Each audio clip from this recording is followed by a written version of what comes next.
we've really seen, like, you know, here or there, maybe a team picks up Lucian in one game, but we aren't getting it all too often these days. So they are going to want to lean into the aggression. It is Hope's most played champion this split. He has been one of the people who've still returned to it here or there. I wonder if they just go for the Nami right alongside it or look for jungle here.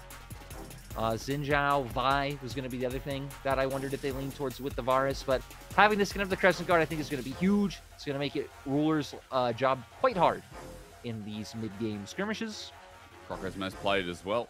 10 games in comparison to anything else. I mean, Croco's played like 14, 15 champions this split, so this guy is full of diversity in the jungle pool, but the Xin Zhao is where it's at for him for a very high KP jungler. On the other side, though, JDG, more tools this time over to Missing's Nautilus to see if they can bring back from what that game one was. The only question is now, Kanavi or Yagao, where's the priority going to be, as we've got both of those picks available from game one? Yeah, I think it makes sense going back into the Ahri, especially since there's already been 2 mid-bans. And I was going to say, what are we going to get, the Melio or the Nami? AL leaned way harder into the Nami alongside the Lucian than they have with the Melio, but going to go with what a lot of people saw as the stronger duo of the two. And we're already kind of setting up for some different things, right? JDG already having the kill lane in bot. I think you're going to be looking for Kanavi to get a strong early jungler. And then JDG are going to look to do what AL did last time. These 4-man plays around the bottom lane. I wonder if we get Kanavi going back into something like Viego. Haven't seen it this split, but I know across LPL, LCK, Viego's starting to pop up more and more. Answers into some of these melee bruiser junglers that, you know, can have less impact as the game goes on. But as we know, the Viego is one of his big picks in the wheelhouse. Another thing I'll also pop up with is the fact that for AL, we don't have any of the solo lanes yet. One's just been taken away in Shanks' Tristana that came through in game number 1. And I'll be honest, Lyric, if I'm JDG, I'm like, dude, just ban Hery's Cassante. I know he plays Udyr, but that dude loves Cassante. It's literally all he plays. I feel like that's just a safe bet. It would force them onto the Udyr, right? Which would then, I mean, it would actually give you the leeway to be able to play any specific matchup, but I guess you could trap him in there and maybe go with something like an Aatrox and have Sheer playing the strong side of a matchup. Hasn't showed an Aatrox just yet, which I'm wondering if they will at some point, especially, again, Sheer was touted up as this big, strong, laning mechanical prowess coming into the LPL. Now for AL, Hui still on the board, Talia being the other one. I'm kind of surprised that they aren't leaning a bit heavier into the Hui, maybe because having the low-range AD carry and Lucian would rather go with the Weaver as well as a tool to be able to corner off JDG and get the skirmishes that they want. It's an interesting point, isn't it? Especially since, you know, for Shanks, he's only played it once, but still, like, we know that this guy is a hard carry. Talia more of a utility role, and we've got a little bit more hope on hope this game for AL fans. We can talk about how they've rounded out the draft with topside counterpick, but for now, JDG, Kanavi's looking at the Lee Sin once again here with the Ahri. Didn't do too much last game. There are some similarities in the draft for JDG here, Lyric. Like, there are some similarities. I guess the difference is this time they're considering more of a tank, engage approach for Sheer instead of the Renekton. Yeah, right. So having a bit more just true frontline here. And I think a lot's just going to be down to where Kanavi plays around. I really think you're going to have to focus on enabling your bot, setting up through mid-jungle. We didn't get to see that last time, and now AL can answer back with the Croc of their own. I mean, Talia Renekton, right? The old reliable mid-top side to be able to have a pretty strong 2-item spike. So this time around, I think another fun thing we can already expect, Hysterics, is the fact that it's going to be action. We're going to get the fights. Both of these teams leaning into more early and mid-game centric picks. And that's where AL thrived in game 1. So they actually might get whatever reward you were offering if they improved their ways. I mean, the reward is love. Like, they're going to get my acceptance. What's wrong with that? Any child would be happy. There's 17 kids, and I'm going to love you to, you know, I'm going to show love. I'm going to give AL some advice. You know, I once had his love. I went to his wedding, flew across the world. Look where he's at now. Look, what's that worth, AL? What is that worth? You're invited. You can stay over. We've got a couch. If you want to crash in Berlin, you can come. Hannah will invite you as well. Don't worry about it. Okay, bro, you're welcome to our house. That's what you get. It's worth it. It wouldn't be a welcome back to the LPL if your chops weren't busted a little bit. Oh, my chops are way off, man. Like, I'm growing them out. You know, like, they're literally mutton chops at this point. It's also helping when, you know, you wake up 6 a.m., say howdly doodly to all the fine crew in Dublin that are running this fine product and doing a fine job. I just like saying the word fine. Fine, yeah. And then you have not so fine of a sleep because you go back to bed. You know, that's what you do. And then you wake up at 8 a.m. or like, you know, 7:45 a bit before the show. You prep everything and you get into the show and you're like, okay, JGAL, let's go. And then you wake up to game one of JDG having a bit of a Barney. Like, how much can you be flipped around when JDG in their home arena are struggling a little bit against AL, who, again, just need every single damn win, both today and in the last week coming up. And I feel like everyone watching right now probably has faith that JDG are going to bring us to 3 games. That JDG still are going to be the ones to win this series. But you pointed out during the break, you're like, this is going to be an unexpected AL 2-0. And that reminded me, it's close to playoffs. And anytime we're close to playoffs is where our top teams start losing more than they should. And this might be the start of it, is you don't know Missing's behind them. Oh, actually, they're going to find out, though. They're like, where is this guy? Missing is going to have the dredge line away. Ignites down. Flash away as well. Ruler just barns him off. But for AL, their 2v2 is set up at 1 minute 20. We are close to playoffs. And this is what happens to our top teams when we are close to playoffs. Yeah. We said for JDG, right, this game was going to have to be more about focusing through bot side. They even drafted for that. They have a Kasante up in top this time around. And really be the one to get ahead in that lane. You're going to be the one having kill pressure, you know, from the level 3 mark with the Nautilus if you bring jungle down. But now, it's going to be so hard. I mean, Ruler has to wait until Missing gets here. Another 5 seconds or so till he's in the lane. So Hope and Kael, again, are going to have priority in this lane, just like they did last time, as you already expected with the Lucian Milio. And I just have to say today, Missing is missing. Like, there is a lot of issues with this player, as it just seems he gets getting caught out. I don't know who you want to blame, but the 2v2 has just been pretty rough because of this support today. Yeah, he's just getting caught out, right? Not expecting that invade to come. I guess not even really an invade, just walking up, looking for the smoke at level 1. Which makes sense, right? Typically, it's not the team on red side aggressively walking down through bot. It's the blue side team that you always have to be afraid of walking into that bot side jungle. So a nice change of pace from AL with the level 1 we don't see all too often. I mean, again, the level 1 that leads now into a bot lane lead that leads to level 2 early. Yagao going to be flipped back. Nice little engage, or rather pick there from Shanks. Trades going well in the mid lane here again. We already saw on the top side with this Renekton. A bit of early damage done over to Sheer, who in that first game struggled to have much of an impact outside of that Baron still on his Renekton. So it is worth noting that I'm not just being mean to Missing. I think I'm just being mean to JDG because when you have a top tier team, you have high expectations, you know? You're just being mean to everyone. I'm have to be on my toes if you start using the F word. The most overused word in the community these days. What, Flash? What is it? You know, fraud, which, to be fair, that's actually an interesting topic of fraud, right? Because AL have kind of been one of the teams towards the top that have, you know, escaped any fraud allegations. And I guess it just goes to expectations, right? The fact that people wouldn't have been expecting maybe AL to be as high up in the standings as they've been so far this split. Sonic Wave connects in top side, but Kanavi just pushing in and maybe giving Sheer a nice time back. Ruler flashed on, though. Ignite down as well. Almost dies the Hope, and Kael is 3 summoners burnt for that. Croco now looking for the pick afterwards. Ruler has no summoners, and Missing is out as well. But he's stuck under turret. He's out of summoners, I mean.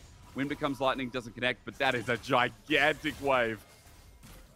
It's been nice, a nice change of pace from AL when we're so used to seeing them play a lot around the mid-jungle to have such a strong 2v2, to invest so much in the bot lane. And it's setting Ruler and Missing behind.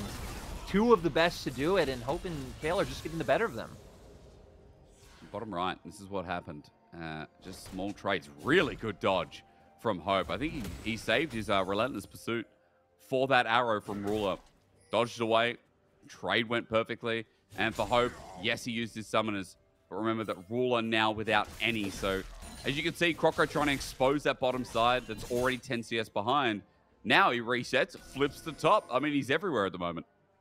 Yeah, this guy's looking to be proactive on the map right now. Wants to be up here for when the first grubs spawn. And like I said, I feel like we have started to see a lot of games in LPL where you have teams like this that are just, you know, being the more aggressive team early. They're the ones walking forward in the lane. They're hitting turrets. So we're really going to be able to see the value of these grubs, especially if Croco's going to keep being a madman, just going all across the map. True. He was spotted out by the start of these grubs, by the way. He does pick up only 2 and leaves the last one, as that's kind of been the change around. I think people haven't really talked about, but like, people are now only getting 2 grubs and just leaving the last one. It's like they're at least confirming that, well, there's one there for our friendly opposite jungler. I don't know. I'm trying to think about the logic behind it. I feel like a lot of time we'll see a team take 1 or 2 and then immediately move to Dragon and, you know, still be in a place where they can contest. Because Curious that AL didn't do that this time around, and we do finally... Okay, no, so Croco not going to make his way and get involved at all. Just going to focus on getting his own camps. And he's even pathing with Gromp to maybe even start heading back up towards his top side after he covers for his 2v2. Turns into a 3v3 quite quickly. Missing takes the trade. Croco, Wind becomes lightning. Think about the engage. Queuing up the Q. No pun intended. I'm not even sure that's a pun. That's just a Q. Missing is at half HP. Yagao's running down. And so now JDG are bringing numbers to the show. Where is Shanks with the Weaver's Wall available? Engage from Croco. Charm misses. It's getting messy. The Weaver's Wall doesn't cut anyone off. Over the wall, Yagao's angle is massive, but he's gone a little bit too deep. As he gets ignited down, he's ticking. And down he goes over to Hope. Dredge line avoided from Hope. These relentless pursuits are incredible. As now with the poke following through, Hope is going to get taken out. We get messy again. Sonic Wave under turret taken. Kanavi out though. Shanks now with his range, it's not enough. And JDG this time, it's in reverse. They're the ones that get the 2-for-1. Oh, and Shanks. He has to be careful. Might go down as well. Looks like Kanavi's going to back off. And you're right. And that fight even feels so hard to call, right? Because you were one ability landing from both sides, from everyone going down in that situation. But luckily, JDG do come out on top. I mean, again, for JDG, when bot was going so disastrously, it feels like a breath of fresh air. It feels good for Kanavi, who struggled in last game as well to get the action rolling. So JDG, no big gold lead, but it is a kill onto the AD carry. Response for Hope, I will say, that started this fight with first blood. I was not looking forward to this replay with how messy this was. JDG trying to force their win, having more people here first. AL, though, knew something sneaky was going on, which is why Shanks was waiting in the wings. Croco going to barely get out, and sadly, with the Yagao wasting flash there, it pretty much seals his fate because the rest of JDG weren't following through. This is where AL could have backed off. Everything would have been fine. Would have been peachy keen, some would say. But they walk up. Ruler just ignores Shanks and says, hey, I could kill the AD carry. Kanavi going to be able to get out of there with the safeguard. But yeah, AL just getting a little too overambitious. Ends up costing them. And bot, because of it as well, catches up. It was about a 10-15 CS lead, or rather, maybe closer to 20. But looks like Ruler is catching up with the wave pushing in as Sheer might be in trouble. Dominus there. He is a one-shot here with a flash W. Just waiting for Hery to stack up so he has that 50%. He's there now. Sheer respects it and will back away without TP, though, by the way. So top is still a good story for Hery. Yeah, Hery's been doing a nice job being able to find pressure in the 1v1. Hell, dude, playing both sides of the matchup better than Sheer, right? Sheer making the misstep in last game. Although we're not done, and me and Munch have labeled this the Boctagon. And the Boctagon, it never stops. Oh, it doesn't, does it? I like that name. Ruler flashes away again, by the way. Plate is picked up off the back end, so at least there's some gold traders. Remember that they got the shove in, and they actually denied a few minions as AL's bottom lane were waiting for a pick. Because of that, now CS is even bot all of a sudden. Yeah, JDG have done a nice job at being able to recover in this lane. And even in situations like this, it's like, okay, Ruler doesn't have flash. He's not actually under too much threat since there's no engage in the AL bot lane. Sure. Maybe he can get chunked, right? A lot of times you see the Lucian just throw the culling out, get that HP trade.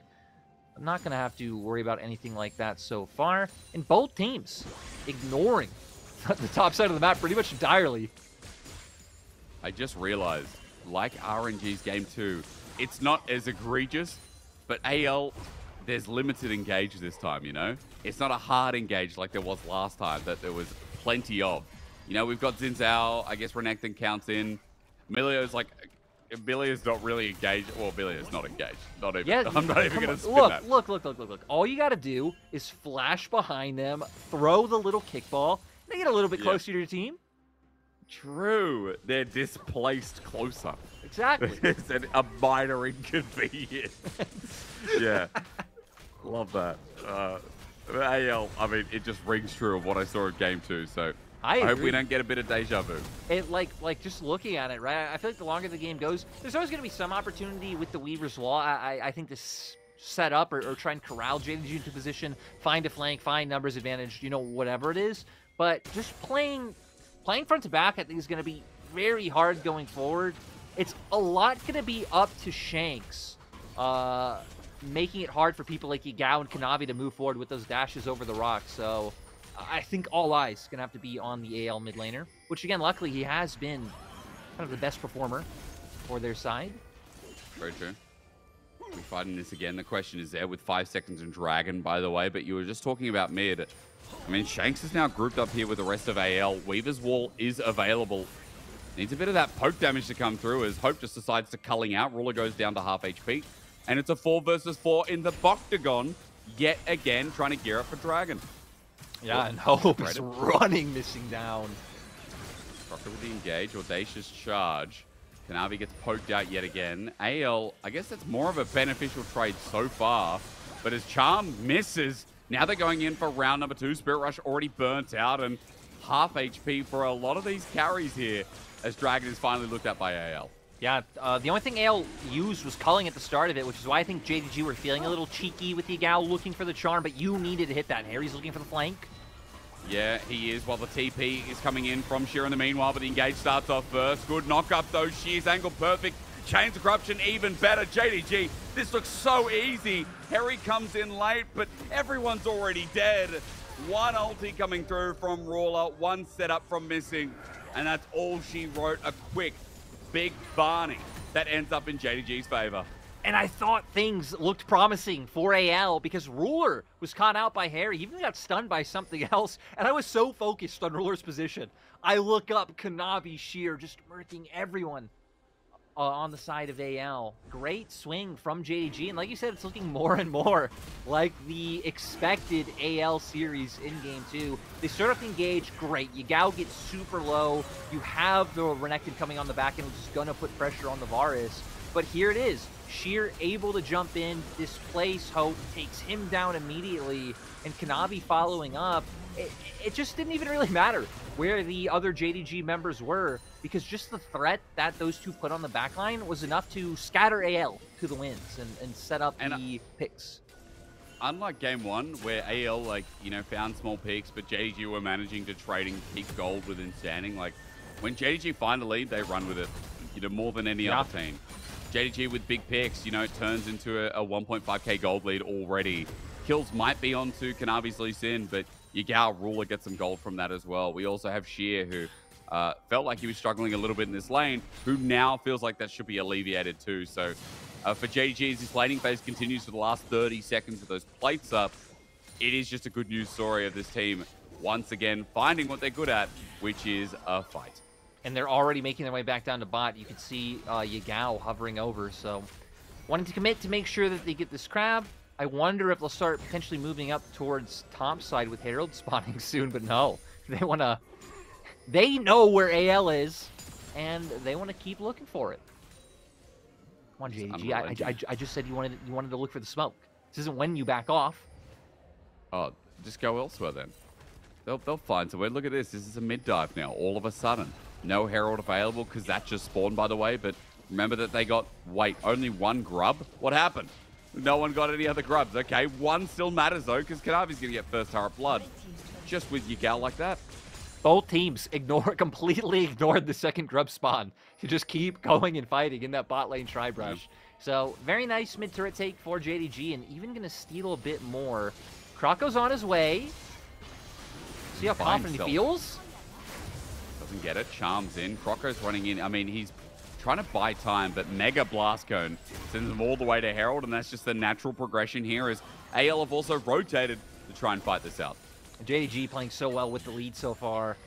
They are missing their Cassante. Sheer doesn't have TP, so that's why JDG right now are just trying to buy time, go with the standoff.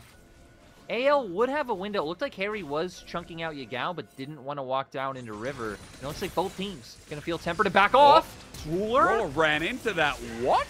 Flashes away. Chains of Corruption has to be the response. Croco gets good damage, but they can't finish the job. Now they're deep. Ruler ends up being a bait, but in a 4 versus 4, you still feel with the depth charge coming in late that JDG had burnt the Midnight Oil a bit too long. Kanavi runs on in, lucky to get out, and honestly, JDG are lucky they survived after Ruler made one clumsy mistake. Exactly. Big mistake from Ruler, which gives AL the window. I'm surprised that JDG don't feel more threatened in this mid lane position, because AL can still all be around for all they know. But AL actually not going to look for anything.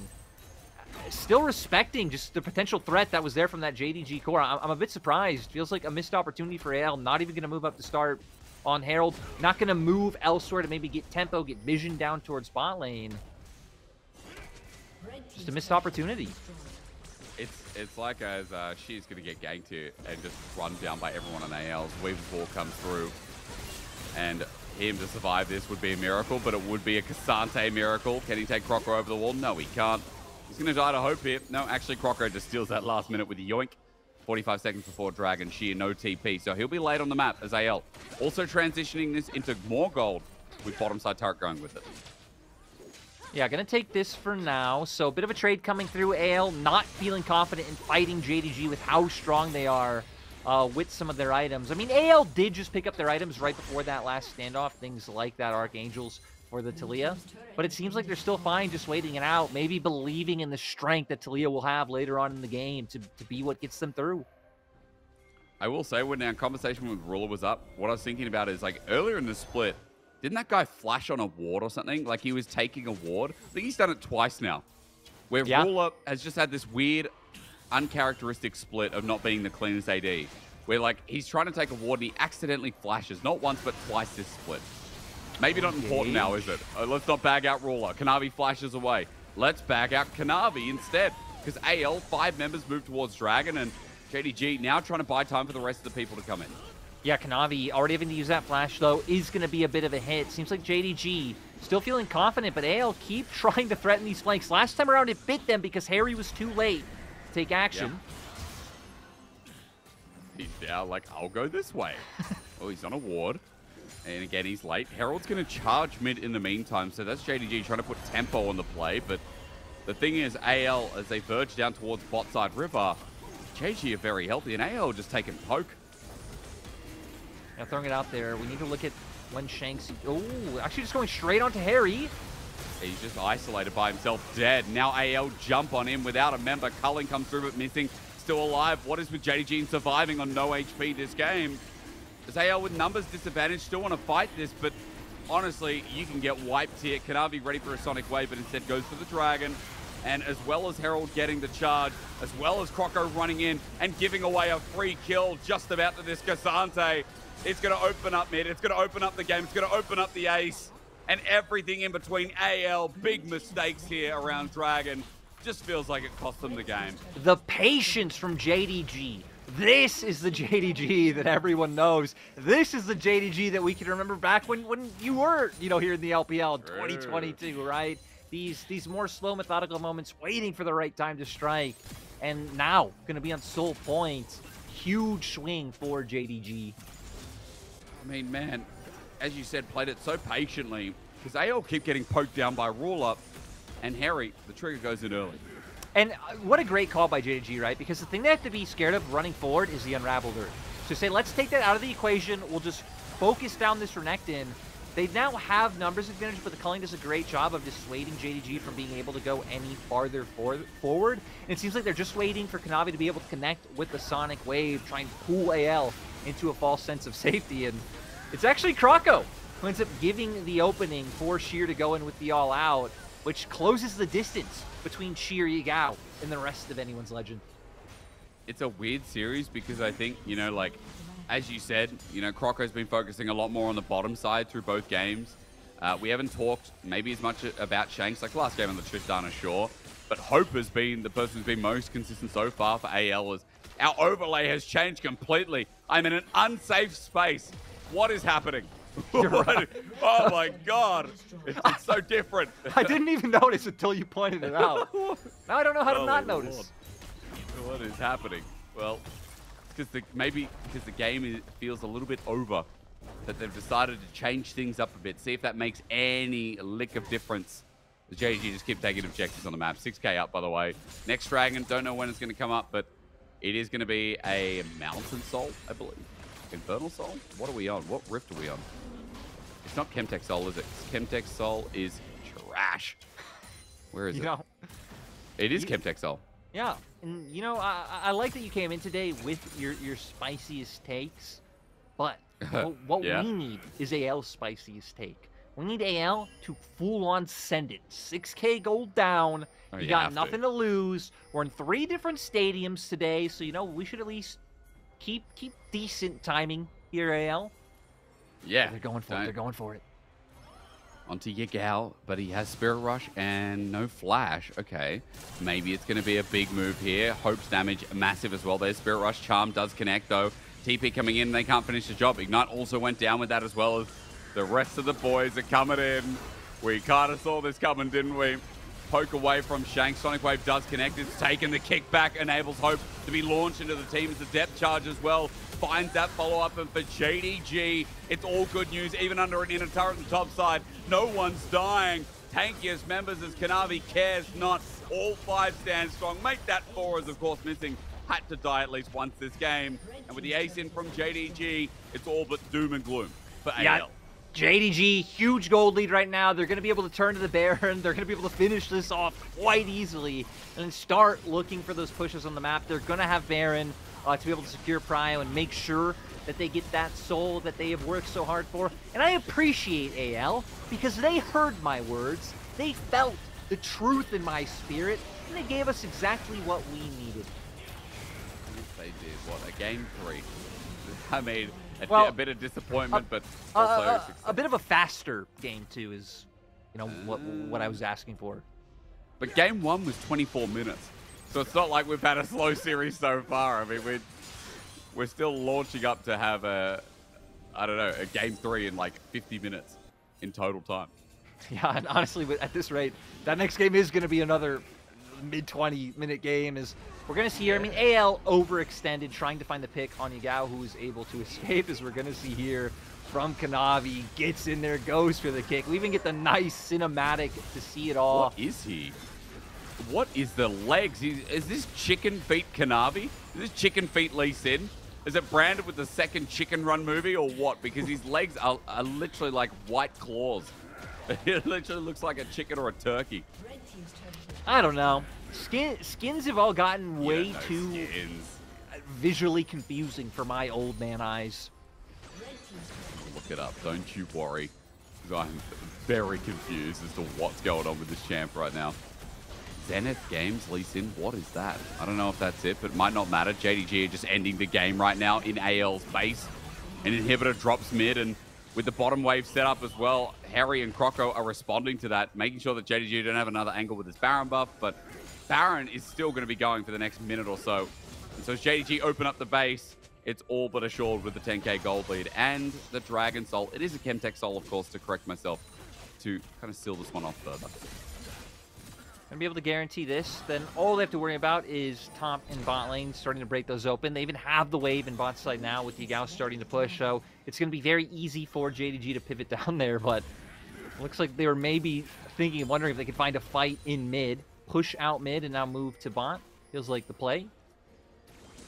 Divine Heaven Scale, by the way, is rare and limited as a skin. That's the skin that Kanavi's using, I'm pretty sure, because there's Heaven Scale, then there's Divine Heaven Scale, but all I know is, in the replay, there were some chicken feet.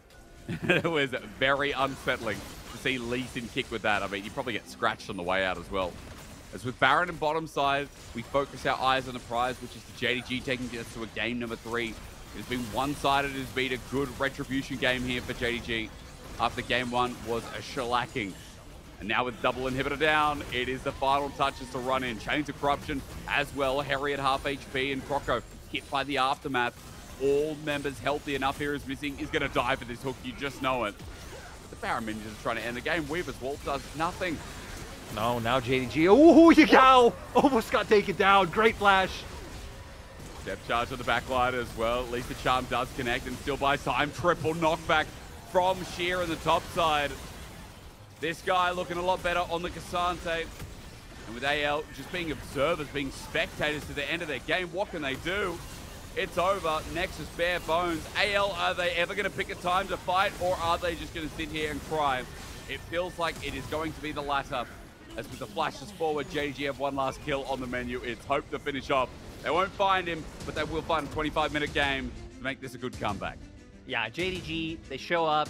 It looked rough, right? The level 1 especially. It looked like AL actually might break that curse, come in with the 2-0, but great bounce back. You hit on it. JDG, especially in the mid-game, can show up and be one of the best teams, and their team fighting this game shut AL out completely. I just covered the rest of the number plate because I just didn't want to, you know. But it's in, ladies and gentlemen, that's in Munich. Nothing to do with me. You can't find me. I'm going to go to a break. We're going to return with JDG and AL with a banger. Game number 3 now.